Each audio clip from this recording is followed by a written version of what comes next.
Good morning! Ito na naman ako at nagbablog. Alam nyo ba guys, napadaan lang ako dito at nakipagchika-chika ako sa aking mga sibling. At alam nyo ba na ito ay sa Ultenon, kaharap lang nito ay ang school na Ispraken. Sila ang aking mga kapatid na malusoso katulad ko. At alam nyo ba guys, ako'y napadaan lang dahil mamimili ako ng mga prutas na kakainin ng aking mga anak.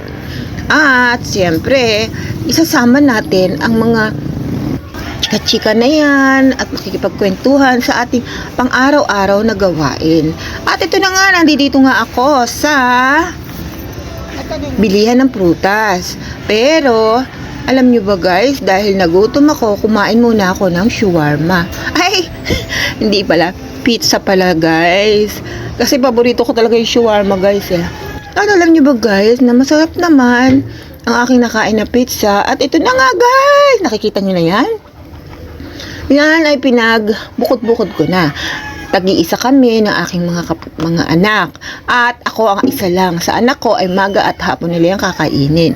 So, siyempre sinamahan ko yan ng lemon juice. At ilalagay ko nga siyempre sa rep para malamig. Ayan ang lemon juice. O, diba guys? Kahit pa paano, nabilhan ko sila ng prutas. Kasi guys, minsan talaga hindi na sila nakakakain ng prutas eh. At alam niyo ba guys na papainom ko sa kanila yan na hindi malamig. Siyempre. At ayan na nga guys, tingnan nyo naman. Napansin nyo ba na ang laki-laki ng aking tiyan? Sabi nila na ang pakwan ay nakakaalis ng pagkaka-bloated ng iyong tiyan. At siyempre, lumaki yan guys dahil sa Pasko at bagong taon.